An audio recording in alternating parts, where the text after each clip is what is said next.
เมืองกสิณจุดอ่อนจุดแข็งที่บ่เคยเปิดเผยครับทุกเมืองมีเรื่องเล่าแต่บ่แม่นทุกเรื่องสิถูกเล่าต่อสวัสดีครับทุกท่านครับ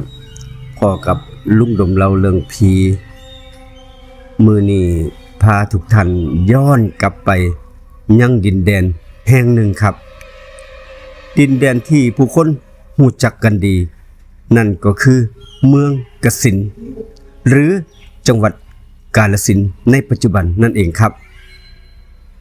หลายคนรู้จักกาฬสินธุ์ในฐานะเมืองไดโนเสาร์ครับเมืองวัฒนธรรมและเมืองที่มีธรรมชาติอันสวยงามแต่ผู้เฒ่าผู้แก่ในอำเภอสหัสขันธ์เรา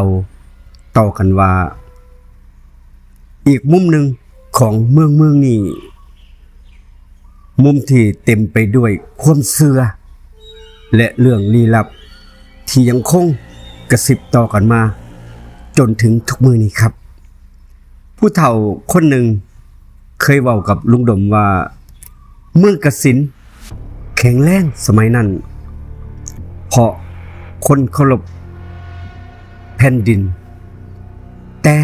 เมื่อใดที่คนลืมรากเหง้าของตนเองมื้อนั้นเมืองก็อ่อนแอลุงดมนั่งฟังด้วยความสงสัยมื้อนั้นครับก่อนที่ผู้เฒ่าคนนั้นสิซี่มือไปแนวผู้สิงและเว้ากับลุงดมว่าผู้สิงนั้นบ่ได้มีหน้าตาแค่กันล้มไว้ซื่อๆเด้มันบ่แม่นเป็นภูเขาไว้กันล้มแต่มันเป็นเหมือนกำแพงที่คอยปกปักรักษาพื้นแผ่นดินแห่งนี้คนโบราณเชื่อว่าผู้สิงคือผู้แห่งผู้ศักดิ์สิทธิ์เป็นสถานที่ที่ผู้คนขึ้นไปขอพรขอฝนและขอความอุดมสมบูรณ์บ่มีผู้ใดกล้าส่งเสียงดังบ่มีผู้ใดกล้าทำลายป่าเพราะทุกคนเชื่อว่าต้นไม้ทุกก้อนหินล้วนแล้วมีเจ้าที่เจ้าทางคอยดูแลอยู่แต่เมื่อการเวลาผ่านไปครับหลายสิ่งเริ่มเปลี่ยนแปลงป่าบางแห่งหายไปเสียงของผู้เฒ่าผู้แก่ค่อยๆคนที่เรานะครับเสียงค่อยๆเบาลงและตำนานหลายๆเรื่องเริ่มเลื่อนหายไปพร้อมๆกับคนรุ่นเก่าๆครับผู้เฒ่าคนนั้นทิมทายกับลุงดมว่าจุดแข็งของเมืองกสิณบ่แม่นภูเขาบ่แม่นแม่น้ำแต่คือคนที่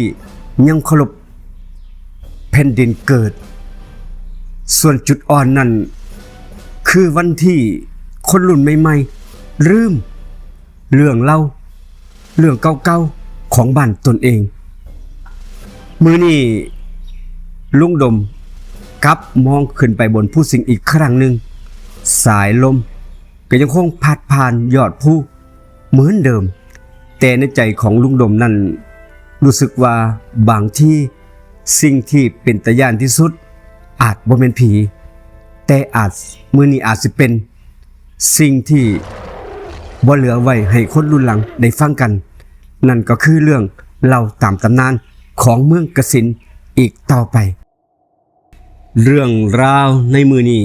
เป็นการถ่ายทอดจากตำนานความเชื่อและคำบอกเล่าของผู้เฒ่าผู้แก่อยู่ในจังหวัดกาฬสินธุ์ครับโดยเฉพาะอำเภอสหัสขันธ์บางเรื่องอาจเป็นเพียงความเชื่อบางเรื่องอาจมีเข้าโค้งมาจากเหตุการณ์จริงแต่ทุกเรื่องล้วนสะท้อนถึงวิถีชีวิตความศรัทธาและความผูกพันของคนอยู่ในพื้นแผ่นดินบ้านเกิดของตนเองแห่งนี้หากท่านมีเรื่องเล่าลี้ลับตำนานหรือความเชื่ออยู่ในความทรงจำของท่านเกี่ยวกับเมืองกาฬสินธุ์แบ่งปันมาคุยกันแสดงความคิดเห็นได้กับช่องลุงดมเล่าเรื่องผีลุงดมสินำเรื่องราวของท่านของบ้านเกิดของเฮานี่แหละมาเล่าให้กับคนรุ่นหลังได้ฟังกัน ขอบคุณทุกท่านที่กดติดตามช่องลุงดมเล่าเรื่องผีขอบคุณ